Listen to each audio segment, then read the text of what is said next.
दोस्तों प्रतीत तो यही हो रहा है कि बॉलीवुड बर्बाद होने के कगार पे आ गया है। कोई फ़िल्म नहीं हिट हो रही है, बड़े-बड़े प्रोडक्शन हाउस लगभग बिक रहे हैं। आपको अभी मालूम होगा जो न्यूज़ छन के आई थी कि जो धर्मा प्रोडक्शन है, धर्मा प्रोडक्शन का 50% शेयर उसमें से बिक चुका है। ऐसे ही हाल ये हो गया, फ़िल्में जो हैं लगातार फ्लॉप हो रही हैं और न्यूज़ तो यहाँ तक निकल के आ रहा है कि कलाकारों को और यहाँ तक कि स्पॉट बॉय को भी देने के लिए पैसे नहीं बचे हैं। अब लोगों का मूड भी बदल चुका है और जो नॉर्थ इंडियन जो ऑडियंस उनके थे, अब वो साउथ की मूवी या हॉलीवुड की मूवी को देखना पसंद करना शुरू कर दिए। अब इसके पीछे रीजन क्या है? अब जो कारण छन के आ रहे हैं उसका मेन तो ये है कि बॉलीवुड में कंटेंट का अभाव है। बॉलीवुड की फ़िल्में जो होती हैं मोस्टली रीमेक होती हैं। कहानियाँ उसमें नहीं होती, पुरानी कहानियाँ और नए तड़के के साथ उनको परोस दिया जाता है, वो फ़िल्मों पे मेहनत नहीं करते। लेकिन इसका जो दूसरा और सबसे बड़ा पहलू है, जिसके बाद कहा जा सकता है कि पोस्ट बॉलीवुड और प्री बॉलीवुड। तो प्री बॉलीवुड का कंडीशन ये था कि बॉलीवुड की फिल्मों को लोग देखते थे, दुनिया की सर्वाधिक रोमांटिक फिल्में यहाँ बनती थी। लेकिन सुशांत सिंह की मौत के बाद वो मनहूस दिन याद करिए 14 जून 2020 एक न्यूज़ छन के आती है कि सुशांत सिंह राजपूत ने सुसाइड कर लिया है। ऐसा लगता है कि पूरा भारत शॉक्ड रह गया।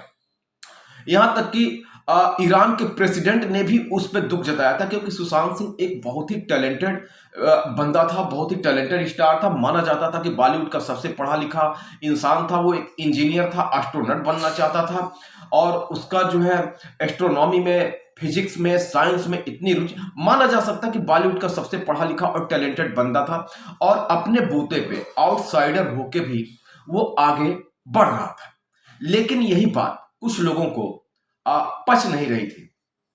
अब जैसे एक करण जौहर है, करण जौहर के किसी भी शो को आप 14 जून 2020 के पहले का उठा के देख लीजिए, कॉफी विद करण या एनी करण, वो हमेशा सुशांत सिंह के मैटर को उठाता था और सुशांत सिंह की बेइज्जती करता था। आपको याद होगा कि सूरज पंचोली और सुशांत सिंह में जब एक बार झगड़ा हो गया था तो सलमान खान ने भी सुशांत सिंह की काफी डांट और फजीहत करी थी।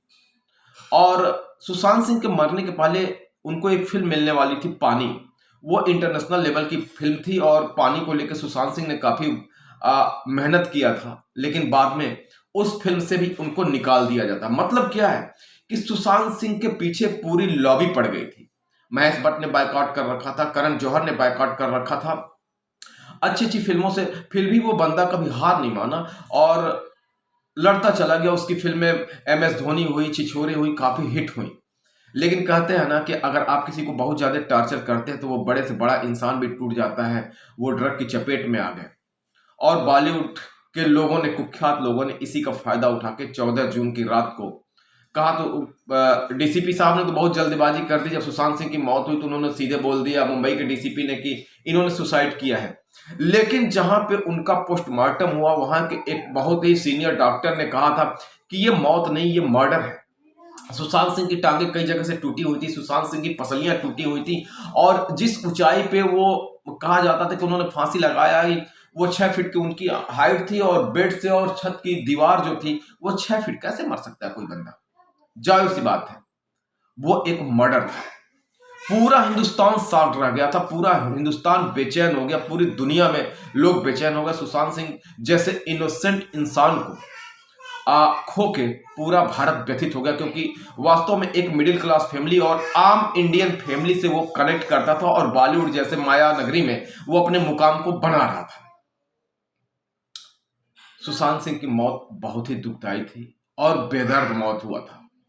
कहा जाता है कि इसमें बड़े बड़े लोगों के नाम है। मैं उस नामों को उजागर नहीं कर सकता जब तक CBI और NIA अपनी रिपोर्ट नहीं सौंप देती है, लेकिन दुनिया जानती है कि उनमें ये नाम कौन कौन से थे, कौन कौन लोग सुशांत सिंह को बर्बाद करना चाहते। खैर, सुशांत सिंह की मौत के बाद एक बहुत बड़ा चेंजिंग आता है, बहुत बड़ा बदलाव आता है।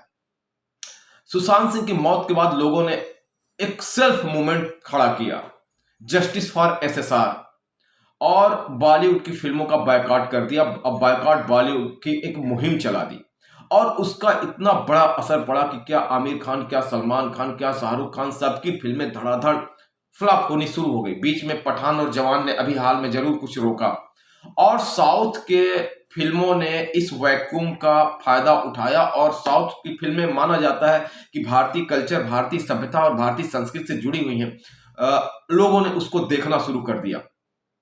अब हालत ये हो गई कि बॉलीवुड की फिल्में इतनी पिटनी शुरू हो गई कि आज बॉलीवुड कंगाल हो चुका है। उसके पास अपने स्पॉट बॉय को देने तक के पैसे नहीं बचे हैं। कंटेंट का अभाव है, सस्ती फिल्में बन रही, हल्की फिल्में बन रही हैं, कथानक नहीं है, और स्टार कास्ट इतना ज्यादा हो जा रहा है, 40% स्टार कास्ट हो जा रहा है। बाकी अगर मान लो कि अगर आप 1 करोड़ खर्च कर रहे हो तो 40 लाख, मतलब मैं एक एवरेज बता रहा हूँ, 40 लाख हीरो ले रहा, बाकी 60 लाख में अन्य स्टार कास्ट प्लस फिल्मों का खर्चा, तो वो मूवी कैसी होगी, कितनी हल्की मूवी होगी। तो आज बॉलीवुड वास्तव में अपनी आखिरी सांस गिन रहा है। और आपको एक न्यूज और मैं बता देता हूं कि अब बॉलीवुड के बड़े बड़े स्टार भी जान गए कि अब गुजारा नहीं है। उन्होंने अपने अब प्रॉपर्टीज को रियल एस्टेट में कन्वर्ट करना शुरू कर दिया। अब आप इसी से अंदाजा लगा लीजिए कि बॉलीवुड मर रहा है। सुशांत सिंह की हाय लग गई, सुशांत सिंह की मौत की हाय लग गई इस बॉलीवुड को। ठीक है, आपने उस जेंटिल सोल को मार डाला, उसके हत्या को आपने आत्महत्या का नाम दिया। रिया चक्रवर्ती, महेश भट्ट, करण जौहर इत्यादि इतने लोग साइड और इनसाइड होके उस इंसान के करियर को पूरी तरह से आप लोगों ने तबाह कर दिया। जब सुशांत सिंह मरा, दिशा सालियान मारी गई, दिव्या भारती मरी, गुलशन कुमार मरा, कोई नहीं रोया।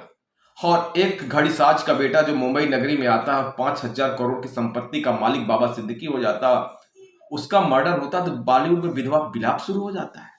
क्यों भाई, इतनी दोगलापंथी क्यों?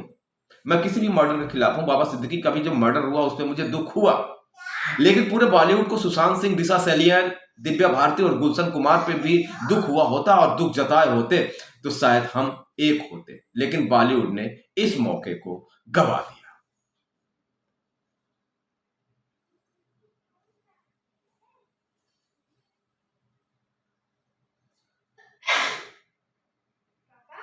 बेटा, क्या हुआ बेटवा?